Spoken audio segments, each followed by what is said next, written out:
Hey everyone, Mr. MC here. This is guide for round 20 of the Nations Cup. Let's get this started. You're going to take this first left turn at full throttle, then bring yourself to the left side of the track as you'll brake at the 150 meter mark. Brake hard for a short while, gradually ease off the brakes, then just get the car to straighten out as fast as you can before you start to fully accelerate.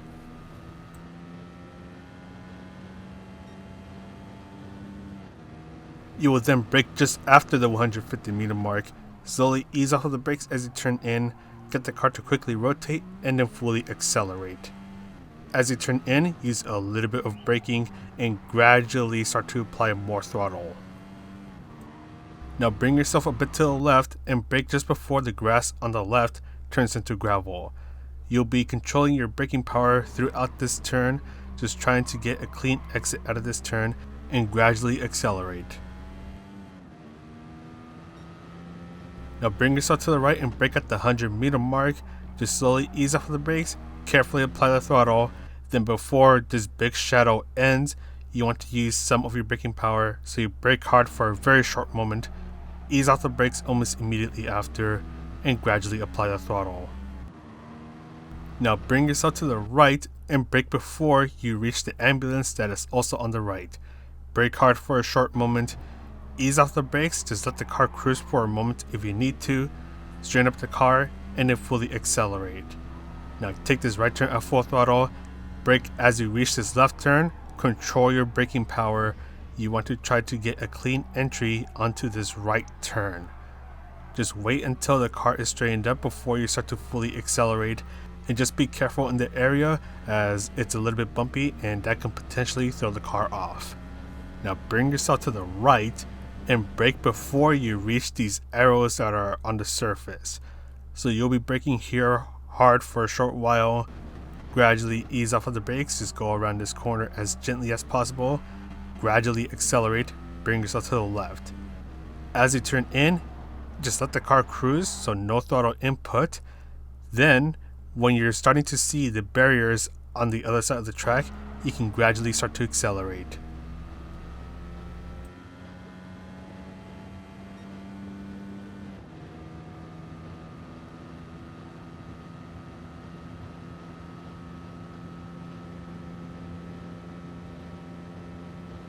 Brake before you reach the 150 meter mark, brake as much as you can for a short while, gradually ease off of the brakes.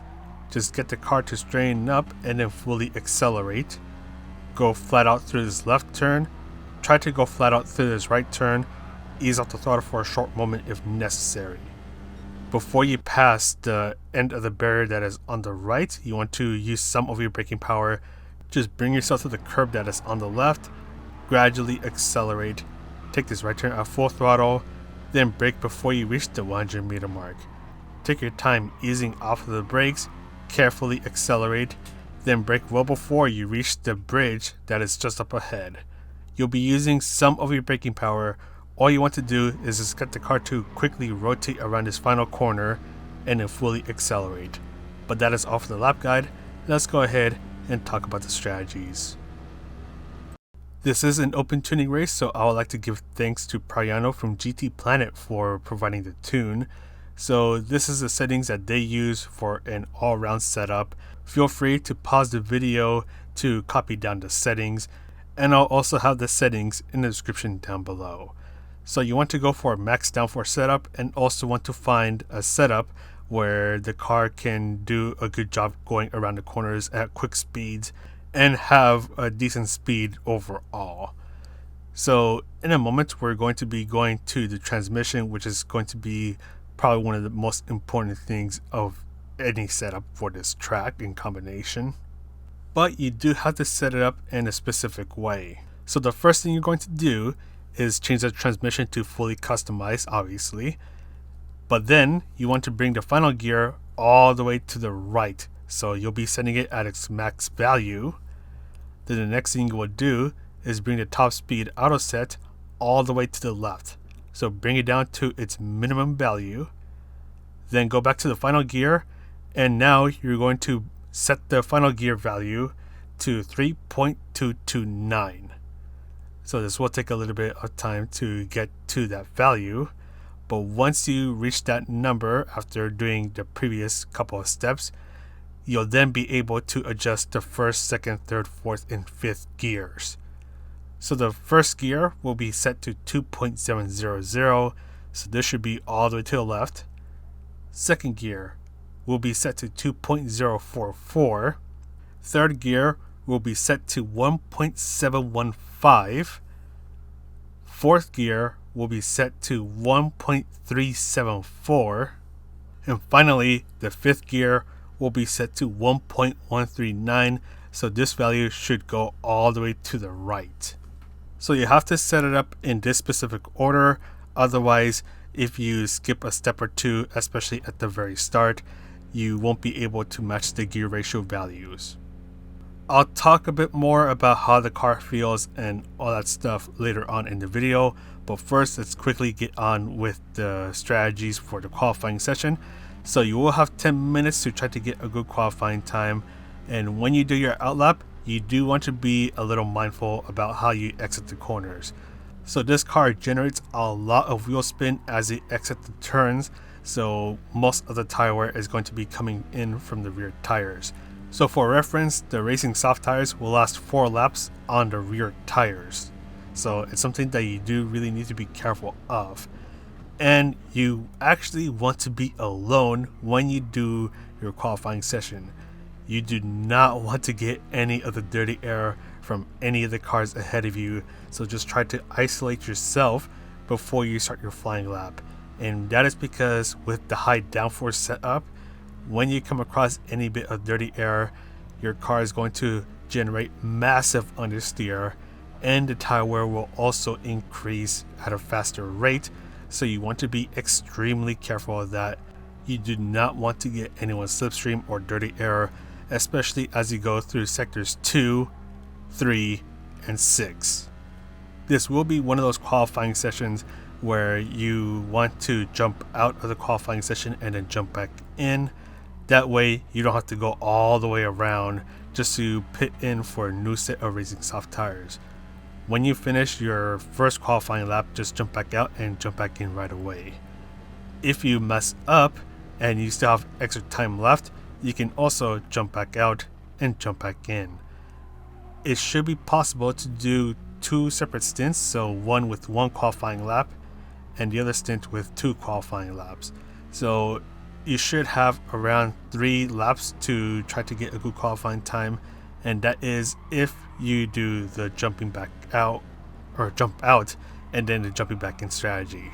So you want to try to get clean laps, no mistakes or as little mistakes as you can, and avoid getting any sort of the dirty air or slipstream, as that will make the car understeer a lot more through the twistier bits of the track.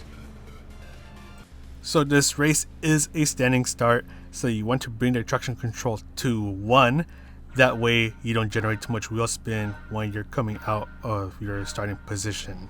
You also want to be careful when you go through the second turn, since it's a very sharp right turn, and with the dirty air it's going to make the car understeer a bit more, so you will need to slow down a little bit more to make it through that turn, and hopefully you do not get punted in the process. And as you see this clip, you're going to see how the dirty air affects the car. It's going to make the car even more understeery, which is why I am extremely serious when I say avoid the dirty air at all costs. And if you do end up in a dirty air or slipstream as you go through a high-speed part of the track, just make sure you brake a little bit earlier so you don't end up punting the car ahead of you all the way to Pluto. So as we understeer our way through this race, let's go ahead and talk about the tire strategies. So you will need to do at least 2 pit stops, since racing soft, medium, and hard tires are required. Make sure you use all 3 tire compounds, otherwise you will get a 1-minute penalty applied after the race if you do not use all 3 tire compounds. Racing soft tires can last as long as 4 laps, racing medium tires can last as long as 5 laps, and the racing hard tires, you want to try to use them as little as possible. So you want to try to use the racing hard tires for just 1 lap, since there's going to be a massive time gap between the racing soft, medium, and hard tires. Most of the tire wear will be coming in from the rear tires since this car generates a ton of wheel spin, so the tires will be noticeably worn laps 3 and 4 for the racing soft tires and laps 4 and 5 for the racing medium tires. On those laps that I just mentioned for each of those stints, the car will start to get a bit sketchy, so you do want to be careful when you're going through some of the higher speed turns. So this is what I mean. So we are getting close to the end of the tire life for the racing medium tires, and normally through this turn you go flat out, but then the car steps out and ends up screwing itself and me over. So that's what I mean, where you want to be a little more careful at the end of the tire life for the racing soft and medium tires. So you could do a small lift to try to prevent that from happening. So with that in mind, the question is, should you go with the 2-stop or the 3-stop? And the answer is, it depends. So part of it is going to depend on what you want to do. Do you want to deal with more pit stops but not have to worry about the tires being so worn out? Or do you want to try to spend less time at the pit stop but face the risk of having increased tire wear? So both strategies yield similar results, but the other thing that you also have to really consider as you do your race is if you are constantly under the dirty air. So if you are constantly under the dirty air, your car is going to noticeably understeer a lot more, and your tire wear rate is going to increase. So at that point, you're going to be better off just going with the 3-stop. And with this 3-stop, it will take care of the tire wear part, since you'll be on fresher tires for longer periods of time. So with the 3-stop, it is possible to do 3 laps on racing soft tires, another 3 laps on racing soft tires, 3 laps on racing medium tires, and then 1 lap on the racing hard tires. And with any strategy that you end up doing, you will have to refuel, so you can choose which pit stop you want to do your refueling on.